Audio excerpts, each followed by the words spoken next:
네. 첫 번째 주제인 원도심 개발에서의 정당 보상에 대해서 발표를 맡은 한국감정평가사협회 감정평가 심사위원장 한준규입니다. 오늘 첫 번째 주제인 원도심 개발에서의 정당 보상은 재개발을 중심으로 설명드리도록 하겠습니다. 공용수용제도는 시장경제체제의 근간을 이루고 있는 재산권 제도에 대한 중대한 예외입니다.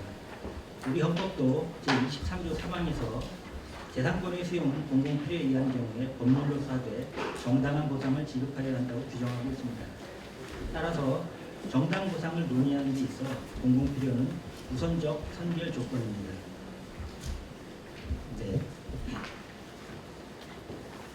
우리 보상법제는 공공필요 조건, 이른바 공익성에 대한 검증이 이루어졌다는 것을 전제로 하는 것입니다.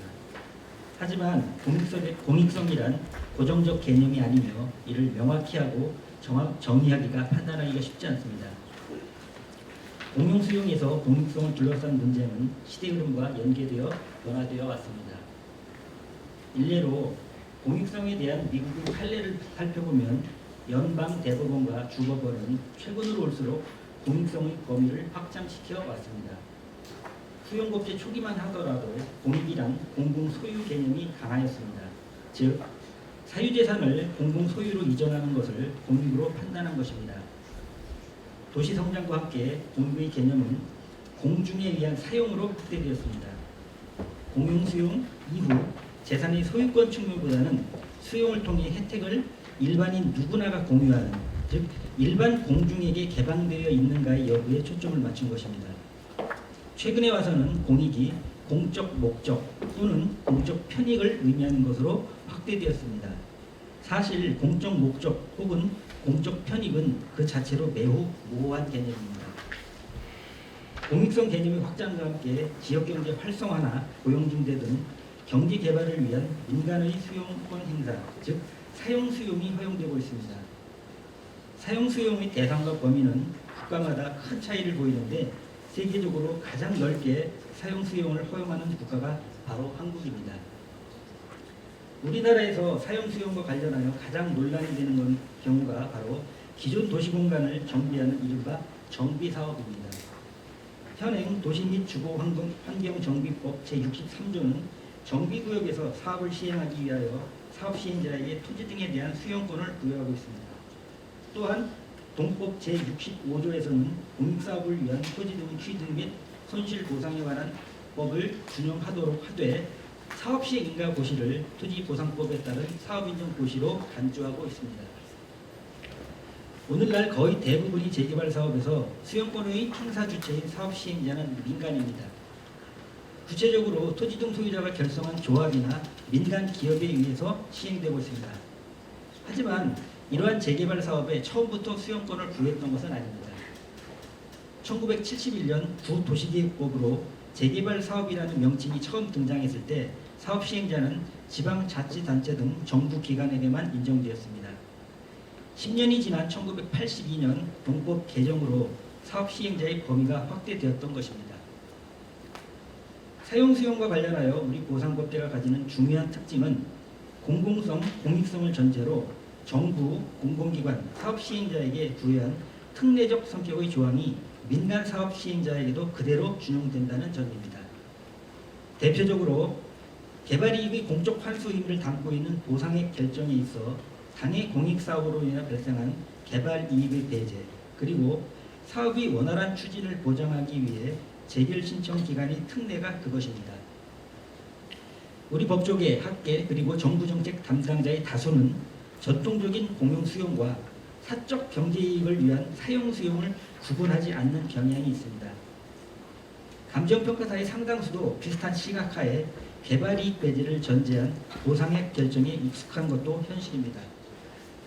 일반적 인식은 경제성장 지상주의 정책 아래 공익을 위해 사익을 기꺼이 양보하는 것이 사회 구성원으로서의 의무라고 여기는 사회적 분위기와도 관련이 있는 듯합니다.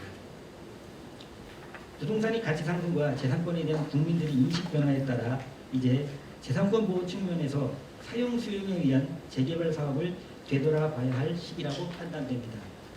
특히 재개발 사업 추진 과정에서 발생하는 수많은 갈등과 소송을 보면서 현재의 보상법제가 헌법상의 정당 보상을 제대로 실현하고 있는지 검토할 때가 된 것이 아닌가 하는 것입니다. 우연히도 2005년 켈로 사건을 계기로 미국을 비롯한 여러 국가에서 경제적 개발을 위한 공용 수용에 있어 많은 변화들이 일고 있습니다. 미국의 경우 많은 주에서 수용권을 억제하거나 제한하고 더불어 일부 주에서는 보상의 결정 방식까지도 바뀌기도 하였습니다.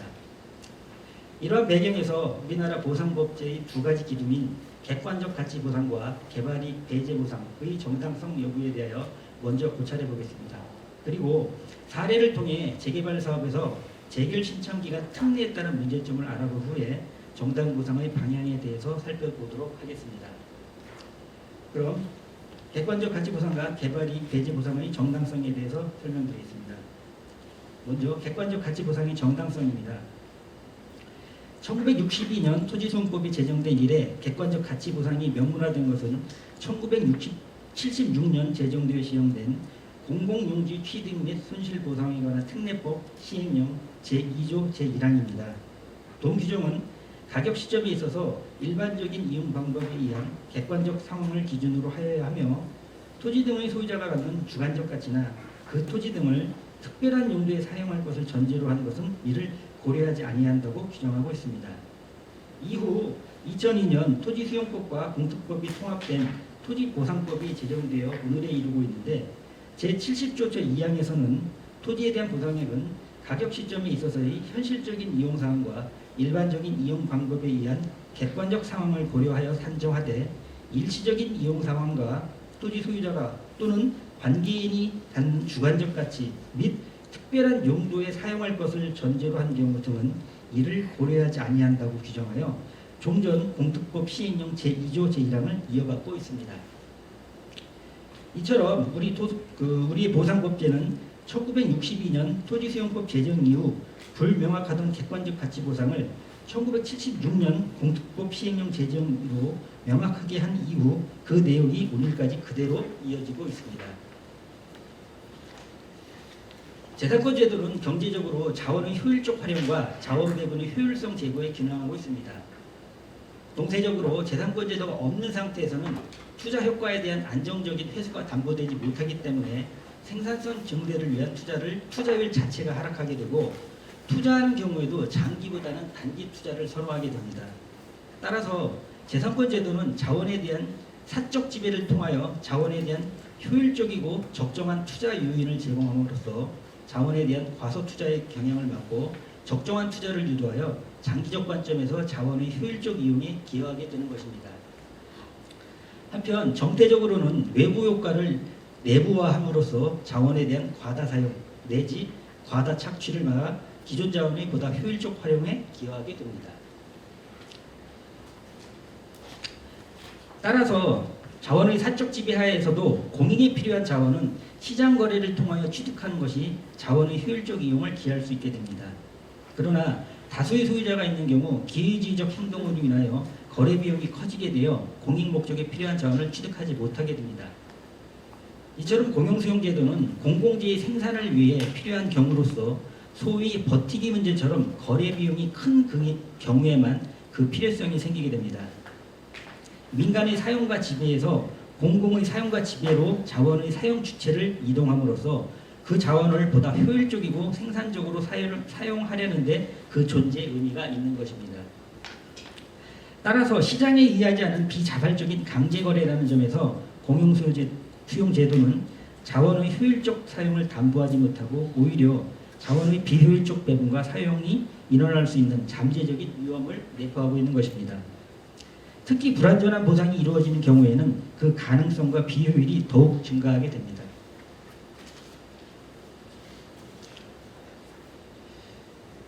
공용수용에 따른 보상에서 대부분의 국가는 객관적 가치, 즉 시장 가치를 기준으로 보상하는 제도를 채택하고 있습니다. 이것은 소유자의 주관적 가치가 보상에서 배제됨을 의미하는데 이는 오늘날 손실 보상과 관련된 많은 문제들의 근원이기도 합니다. 사업 시행자는 사업비 주요 부분을 차지하는 보상액을 줄이려는 유인을 가질 것이고 수용이 결정된 상황에서 소유자는 보다 많은 보상을 받기를 원하기 때문입니다. 소유자가 갖는 주관적 가치는 측정이 어려운 것도 사실입니다. 현실적으로 객관적 가치 보상을 채택할 수밖에 없다면 객관적 시장 가치 보상 외에 2005년 켈로 사건 이후 미국 일부 주에서 채택한 것과 같은 보상액 할증 제도를 검토해 볼 필요가 있습니다. 이는 수용이 시장의 검증을 거치지 않은 비자발적 강제 거래인 점을 고려할 때 자원의 비효율적 배분이 위험을 방지하는 기능도 할 수 있기 때문입니다. 다음으로 개발이익 배제 보상의 정당성입니다. 우리나라 법제에서 개발이익 배제 보상 기준은 1971년 개정으로 신설된 토지수용법 제16조의 2에 기원하고 있습니다. 보상액 산정에 있어 재결 당시 인근 거래 가격을 고려한 적정 가격으로 하도록 되어 있는데 개발이익이 포함되는 것을 방지하기 위하여 수용할 토지에 대한 지가의 고시대를 채택한 것입니다. 이후 토지수용법상의 지가고시대는 1972년 제정된 국토용관리법에 의한 기준지가 고시대로 그 기능이 옮겨가게 되고 1989년 7월 1일부터 시행된 지가공시 및 토지 등의 평가에 관한 법률에 따라 전국적인 지가공시 제도로 변모하여 오늘에 이르고 있습니다. 지가공시 외에 개발이익 배제 보상 기준은 1975년에 제정되어 1976년 7월 1일부터 시행된 공투법 제4조 제2항에 나타나 있습니다. 동조항에 의하면 공공사업의 계획 또는 시행이 공고 또는 고시됨으로 인하여 취득하여야 할 토지 등의 가격이 변동되었다고 인정되는 때에는 해당 공공사업의 공고일 또는 고시일 현재의 가격을 기준으로 보상액을 산정한다고 해서 해당 공익사업에 의한 개발이익 배제를 명문화하였습니다.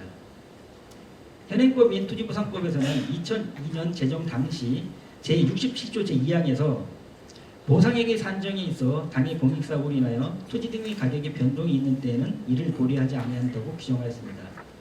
또한 공특법 제4조 제2항을 이어받아 법 제70조 제3항 단서에서 사업 인정 전 협의에 의한 취득에 있어서 해당 공익사업으로 지가가 변동되었다고 인정되는 경우에는 당해 공고일 또는 고희일 전의 시점을 공시 기준일로 하는 공시지가를 적용하도록 하고 있습니다. 이후 2007년 법 개정에서 제70조 5항을 신설하여 사업 인정 전 협의뿐만 아니라 사업 인정 후의 취득에 있어서도 해당 공익사업으로 지가가 변동되었다고 인정되는 경우에는 당해 공고일 또는 고시일 전의 시점을 공시 기준일로 하는 공시지가를 적용하도록 하였습니다. 그럼에도 취득할 토지 가격 변동에 대한 구체적 판단 기준이 없어 제도 운영에 혼란이 있었습니다. 이러한 문제를 해결하기 위해 2013년 토지보상법 시행령의 개정으로 제38조의 2를 신설하여 구체적인 판단 기준을 마련하게 되었습니다.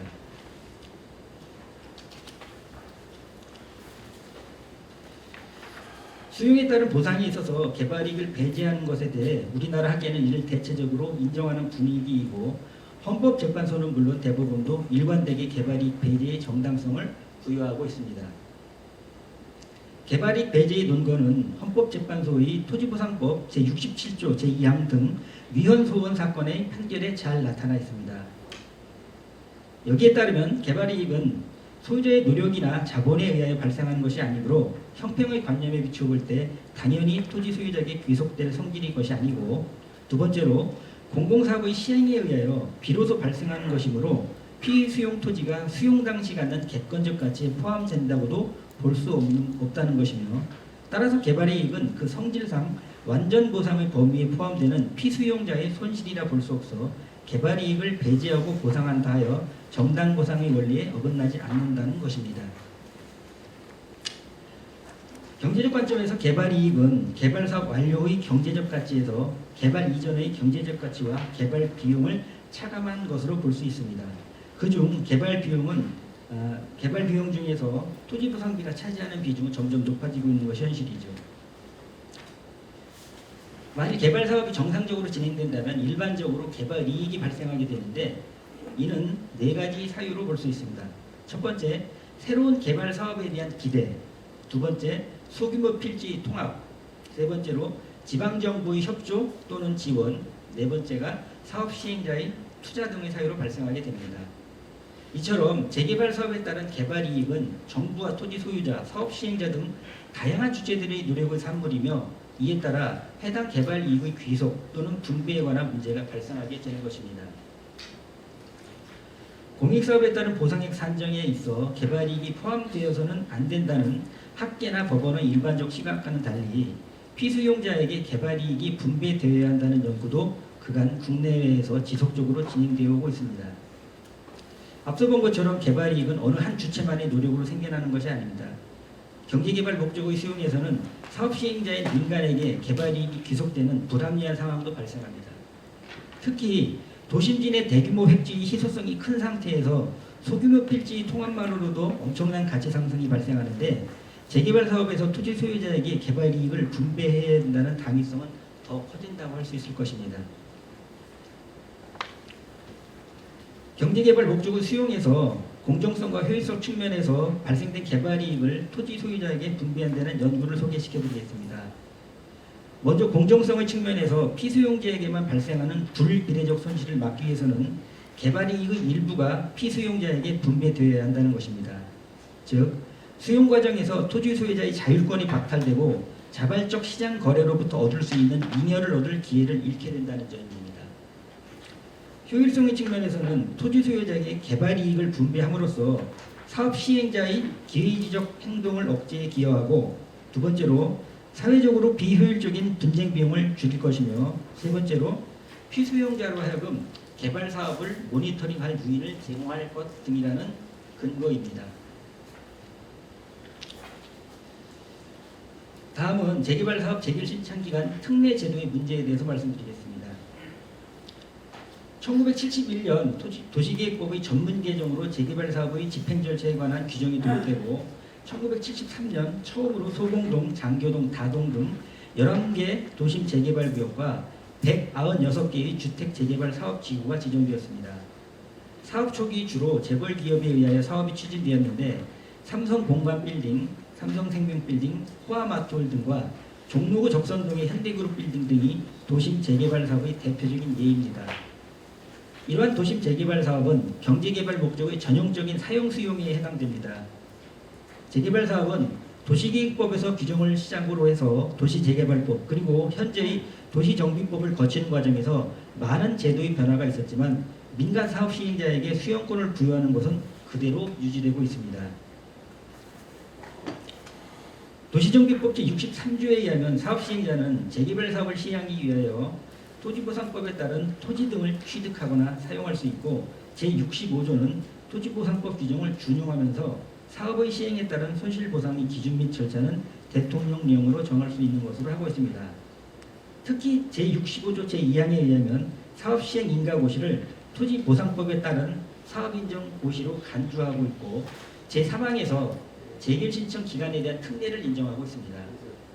여기서 주목할 점은 토지보상법에서는 사업인정고시일로부터 1년 이내에 재개를 신청하지 않으면 사업인정이 실효되는 것으로 규정되고 있는데 반해 도시정비법에서는 재개발 사업상 사업의 절차상 장기간 소요되는 점을 고려하여 사업 시행 인가를 할 때 정한 사업 시행 기간 이내에 재개를 신청할 수 있는 특례를 인정한 것입니다. 현행 도시정비법상 재개발 사업은 기본계획 수립, 정비구역의 지정, 추진위원회의 설립, 조합의 설립, 사업 시행계획 수립 및 인가, 관리처분계획의 수립 및 인가, 이주 철거 착공, 공사 완료, 이전고시, 조합 해산 등 1년의 절차를 거쳐야 합니다. 짧게는 수년에서 길게는 10년 이상이 소요되는 장기 사업인 것입니다. 2000년 이후 서울에서 구역이 지정된 382개의 재개발 사업 현장을 대상으로 한 서울특별시 정비사업 통계에 의하면 정비구역 지정에서 공사 완료까지 평균 8.1년이 소요된 것으로 나타났습니다. 앞서 언급한 것처럼 재개발 사업에서는 재개발 신청 기간에 대한 특례가 인정되고 있는데 서울특별시의 경우 사업시행자를 인가할 때 사업시행 기간이 일반적으로 50개월에서 60개월로 하고 있습니다. 이는 약 4.2년에서 5년으로 토지보상법에서 정한 1년에 비하여 과도하게 긴 기간입니다. 이러한 긴 기간은 단순히 시간만의 문제가 아니라 보상에게도 영향을 미치는 것이 중요한 사실입니다. 공시지가를 기준으로 보상하는 제도 하에서 적용 공시지가는 토지보상법 제70조 제4항에 의거 사업인정 고시일 전의 시점을 공시 기준으로 하는 공시지가로서 해당 토지에 관한 협의 성립 또는 재결 당시에 공시된 공시지가 중 그 사업인정 고시일과 가장 가까운 시점에 공시된 공시지가로 하게 되어 있는데, 재결 신청 기간에 대한 특례로 인하여 공시 기준일로부터 재결 시점까지 시점 수정이 필요하게 됩니다. 여기서 약 5년의 기간에 대한 시점 수정은 부동산 거래 신고 등에 관한 법률 시행령 제17조에 따라 국토교통부 장관이 조사 발표하는 지가 변동률을 적용하게 되는데, 이 지가 변동률이 실제의 지가 변동을 반영하지 못한다는 점에 문제가 있습니다. 지가 변동률은 토지 정책 수립이 기초 자료로 사용하기 위한 목적으로 해당 통계 자료에 대한 설명에 의하면 전국 지가 변동률 통계는 일반적인 지가 수준의 변동을 측정하는 하나의 지표로서 특정 지역이나 개별 토지 가격 수준 및 가격 변동을 측정한 것이 아님을 분명히 하고 있습니다. 이와 같은 재결 신청 기간에 대한 특례와 지가 변동률이 한계로 인하여 과소보상으로 치우치게 되는 것은 서울특별시 영등포구 신길동 소재 주택 재개발 사업의 사례에 잘 드러나고 있습니다. 동사업은 사업시행 인가고시일이 2010년 9월 16일이고 이에 따라서 적용할 적용 공시가 기준일은 2010년 1월 1일이 됩니다. 그리고 수용 재결일은 2016년 6월 24일이어서 총 지가 변동 기간은 수정 기간은 2010년 1월 1일부터 2016년 6월 24일까지 시점 수정을 하게 됩니다. 이때 영등포구 주거지역의 지가 변동률은 약 9.74%로 나타났고, 신길동에 소지한 부동산들의 반복 매매사에 의한 추정한 지가 변동률은 약 42.6%가 산출되었습니다. 이상의 사례에서 보듯이 토지보상법에 따라 지가 변동률을 적용하게 되면 실제 지가의 변동에 비해서 약 77% 낮게 되며 약 33%포인트 낮은 값을 적용하게 되므로 만일 10억 원 수준의 토지를 보상한다고 할 때 다른 요인이 일정하다면 지가 변동률의 적용만으로 3억 3천만 원이 과소보상되는 상황에 놓이게 됩니다. 이러한 실제 지가 변동과 지가 변동률의 차이는 시점 수정 기간이 1년 이내로 짧을 경우에는 비록 두 수치 사이에 차이가 있어도 최종적인 보상액에 미치는 영향의 정도가 작지만, 기간이 길어질수록, 즉 사업시행 인가고시 후 재결까지 기간이 길어질수록 과소보상의 위험이 커지게 되는 결과를 초래하게 됩니다. 다음은 공시지가 보상 제도에 따른 추가 문제를 말씀드리겠습니다. 주재하는 바와 같이 협의나 재결에 의해서 취득하는 토지는 토지보상법 제70조에 따라서 공시지가를 기준으로 해야 하는데, 공시지가와 시장가치와의 괴리로 인하여 이 차이에 대한 보정 절차인 그 밖의 보정 과정이 필수적 절차로 자리하게 됩니다. 실무 기준 그 밖의 유인 보정 규정 전반에도 개발이익 배제 원칙은 철저하게 자리 잡고 있을 뿐만 아니라 제4항 4호에 따라 보정에 적용할 거래 사례 등은 사업인정, 즉 사업시행 인가고시일 이전 것을 사용함을 원칙이라 규정하고 있습니다. 따라서 비현실적인 지가 변동률 문제가 보상에 그대로 투영되고 있는 것입니다. 다만 제4항 단서 규정에 따라 기준 시점에 근접한 사례를 적용하여 비현실적인 지가 변동률의 문제를 상당 부분 해소시킬 수는 있으나, 제3항에서 보정에 적용한 사례의 적정성 검토를 의무화하고 있어 실무에서는 대부분이 사업인정 고시일 이전의 사례를 적용하는 것이 현실입니다. 더욱이 토지보상법 제70조 5항에 따라 해당 사업의 계획이나 시행이 공고일 또는 고시일과 가까운 시점에 공시된 공시지가를 적용하는 경우에는 과소보상의 위험은 한층 커지게 됩니다. 이상에서 본 바와 같이 재개발 사업에 따른 보상은 사업의 장기성에 따른 재결 신청에 대한 특례제도, 공시지가 기준 보상제도, 그리고 비현실적인 지가 변동률 등의 문제가 결합되어 과소보상의 위험이 존재하고 있습니다. 이러한 과소보상 위험의 문제는 일부 재개발 사업구역이나 특정 지역만의 문제가 아니라 서울시 전역, 나아가 대도시의 재개발 사업구역에서 발생하거나 발생할 가능성이 높은 것이 현실입니다. 마지막으로 재개발 사업에 따른 정당 보상의 실현 방향에 대해서 설명드리겠습니다. 공익 개념이 확장되고 또 공익성을 판단하는 기준의 모호함으로 인해서 대부분의 나라에서 수용권을 인정하는 공익사업의 범위가 넓혀져 왔습니다. 우리나라도 예외는 아니어서 토지보상법 외에 수용을 허용하는 법률은 110개에 이르고 그중 쉬운 4개는 경제개발 목적의 수용으로 알려져 있습니다. 특히 경제개발 목적의 수용에서 정치인, 관료, 지역사회는 각각의 유인이 같은 방향성을 가집니다. 반면 토지 소유자는 정치경제적으로 약자의 위치에 있습니다. 경제개발 목적의 수용과 관련해서 우리에게 켈로 사건으로 잘 알려져 있는 2005년 미국 연방대법원의 판결은 가장 큰 논쟁을 유발하고 법제계에게 영향을 미쳤습니다. 코네티컷주 뉴런던시는 고용 증대와 세수 창출 등 시의 재건을 위해 민간기업에게 36만 제곱미터에 달하는 도시개발 계획을 승인하였습니다. 이 결정에 사업지구 내의 주택소유자 15명을 대표한 사법연구소는 공공의 용도를 공공기관이 소유권을 갖거나 사용하는 상황에 국한해서 해석해야 한다고 주장하였습니다. 이에 대해 미국 연방대법관 9명은 해당 사업의 공익성에 대한 경론 끝에 공공의 용도는 공공의 목적을 뜻한다고 하여 5대4로 합헌 결정을 한 것입니다. 비록 켈로 사건에서 합헌 결정은 되었지만 이 사건을 계기로 오히려 미국에서는 경제개발 목적의 수용을 금지하거나 제한 또는 억제하는 대규모 입법이 이루어졌고 5개 주에서는 보상액을 증액하는 입법을 하게 되었습니다. 이와는 달리 우리나라에서는 2009년 용상 4구역 참사 등 경제개발 목적의 대표적 사업인 재개발 사업을 둘러싼 갈등이 계속되고 있음에도 수용권 금지 등 근본적인 제도 개선의 움직임은 나타나지 않고 있습니다. 우리나라 수용 법제와 사회적 환경, 국민 인식하에서 직접적으로 수용권을 제한하는 것이 적절한지는 명확히 답하기 어렵습니다. 대신 논의 범위를 좁혀 보상에 대한 현실적이고 실질적인 대안을 찾는 것이 정당 보상을 위해 필요해 보입니다. 이러한 배경하에서 재개발 사업과 둘러싼 손실보상의 절차 및 내용의 개선 방향은 4가지로 제시를 해드리겠습니다. 첫 번째, 보상액 할증 제도입니다. 앞서 살펴본 것처럼 객관적 가치와 개발이익 배제라는 보상 원칙은 사업 시행자의 유인을 왜곡시킬 위험이 있습니다. 특히 사업 시행자가 이윤 극대화를 추구하는 민간 기업일 경우 재개발 사업을 통해 지대 추구 행위를 할 가능성이 높고 과다 수용의 유혹에 빠질 수도 있습니다. 이러한 부작용을 방지하는 대안의 하나로 보상액 할증제를 생각해 볼 수 있습니다. 이는 사업구역 내에 거주한 기간 혹은 해당 부동산을 보유한 기간 또는 이 둘을 복합하여 적용한 기간에 따라서 보상액에 차등을 두는 것입니다.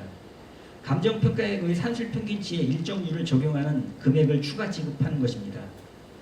일례로 미국의 5개 주는 켈로 사건 판결 이후에 비슷한 제도를 입법화했는데 시장가치를 기준으로 미시건주는 최소 125%, 인디애나주는 125%에서 150%, 그리고 캔자스주는 200% 수준에서 보상하도록 하고 있습니다. 이러한 보상액 할증 제도는 비자발적인 강제거래인 수용이 시장의 검증을 거치지 않는다는 점에서 자원의 효율적 배분을 도모하고 과다 수용으로부터 피수용자를 보호하는 데 기여할 수 있을 것으로 생각합니다.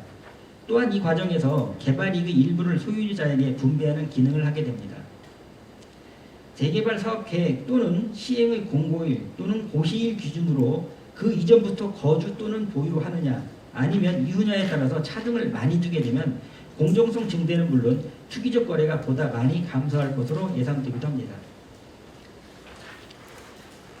두 번째로 성실한 협의 제도입니다. 우리 토지보상법은 사업 시행자에게 재결 신청을 하기 전에 토지 소유자와 보상에 관하여 성실하게 협의를 하도록 하고 있습니다. 이는 당사자 간의 거래 비용이 과연 효율적 거래를 성립시키지 못할 정도로 큰 것인지 여부를 확인하기 위한 것으로 해석됩니다. 그러나 현재의 제도는 감정평가액의 산술평균치를 토지 소유자에게 통지하고 그 금액에 따를 것인지 여부만 타진하는 형식적 협의에 그치고 있습니다. 주관적 가치는 물론 개발이익도 배제되어 있을 뿐만 아니라 공시지가 기준 보상 체제 하에서 과소보상의 위험이 내포된 보상액을 수령할지 여부만 묻는 것으로는 거래 비용의 과다 여부를 확인할 수 없게 되는 것입니다. 따라서 산정된 보상액을 기초로 사업 시행자와 토지 소유자가 개별적으로 협상을 진행하게 할 필요가 있습니다.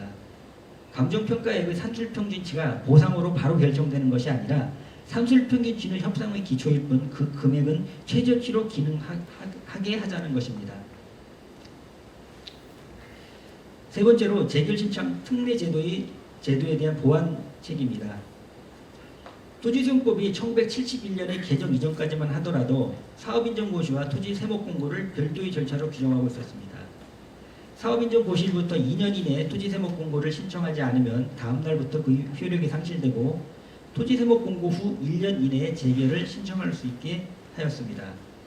따라서 사업시행자의 사정에 따라 피수용자의 지위가 최장 3년 동안 불안정한 상태에 방치되어 예상치 못한 손해를 입게 될 우려가 있어 사업인정 고시와 토지 세목 공고를 절차를 통합하고 재개발 신청 기간을 1년으로 단축하게 한 것입니다.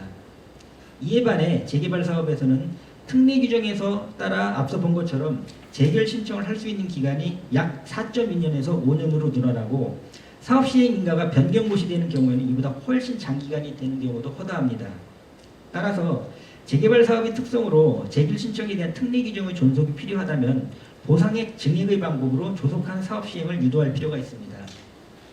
사업 시행 인가고시 후 1년을 넘겨 재개를 신청하는 경우 도과된 기간별로 차등을 두어 보상액의 일정 비율의 가산금을 지급하게 하는 것입니다.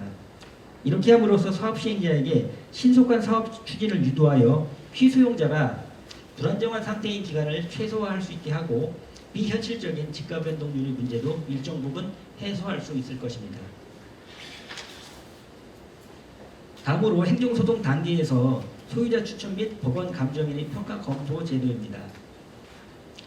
현행 제도와 달리 거주 또는 보유 기간에 따라서 보상액을 일정 비율로 증액하여 지급하는 경우 협의에서 평가기관에 대한 소유자 추천 제도를 폐지해야 합니다. 동시에 두 개의 평가 기관 선정을 사업 시행자가 아닌 제3의 기관으로 이관하여 중립적인 평가를 유도하게 할 필요가 있습니다. 거주 또는 보유 기간에 따른 보상액을 증액하는 제도가 시행되면 협의 불성립으로 재결이나 소송 등 이후 절차로 진행될 가능성이 줄게 될 것으로 예상되는데 이렇게 되면 부수적으로 재결 또는 소송 등의 업무량 저하로 보다 심도 있는 심리가 가능할 것입니다.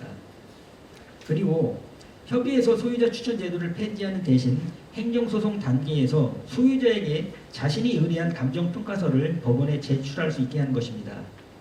이 경우 법원에서 선임된 소송감정인은 재결평가서와 소유자가 제출한 평가서를 검토하고 이를 바탕으로 최종 의견이 담긴 평가서를 제출하게 함으로써 재산권 보호의 최후 보루인 소송에서 실질적으로 정당 보상을 검토하게 하는 것입니다.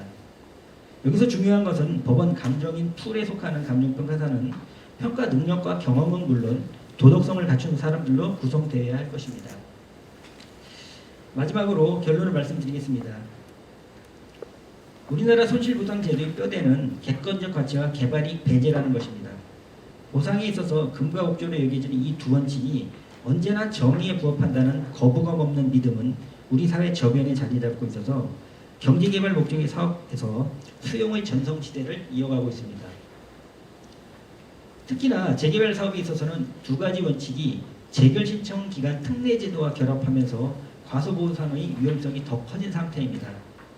이는 높은 거래 비용 조건에서 수용권이 예외적으로 적용되어야 한다는 공용수용 본질을 위협하는 상황에 이르게 하고 있습니다. 2003년 도입된 소유자 추천 제도가 과다보상의 원인이라는 일반적인 믿음과 달리 사업 시행자만 평가 기간을 선정하게 할 때에 비하여 보상액은 소폭 상승한 반면 이것이 오히려 원활한 사업 추진에 기여하였다는 일부 연구도 다시 봐야 할 것입니다.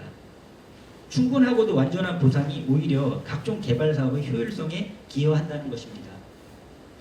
그간 민간기업이나 조합에 의해 시행된 재개발 사업이 일부 공익에 기여한 바가 있었던 건 사실이지만 민간기업이나 조합의 본질은 이윤 추구이고 공익은 그 과정에서 발생하는 부수적 효과에 지나지 않는다는 의견을 음미할 필요가 있습니다. 개별 토지 소유자들은 언제나 정치인, 정부 관료, 그리고 기업 등에 비하여 정치 경제적 약자일 수밖에 없습니다. 그러기에 공익이라는 명분에 의하여 부의 강제 이전이 일어날 위험성이 상존하고 있는 것입니다. 세계경제포럼이 발표한 2019년 글로벌 경쟁력 보고에 의하면 우리나라의 국가 경쟁력은 13위인 반면 재산권 보호 수준은 그에 걸맞지 않는 39위로 나타나 있습니다. 완전한 보상이 없이 이루어지는 재개발 사업 등 경제개발 목적의 수용은 개인의 경제적 자유를 침해하는 동시에 우리가 지켜야 할 시장경제체제의 근간을 뒤흔드는 일임을 성찰할 필요가 있을 것입니다. 이상입니다. 고맙습니다.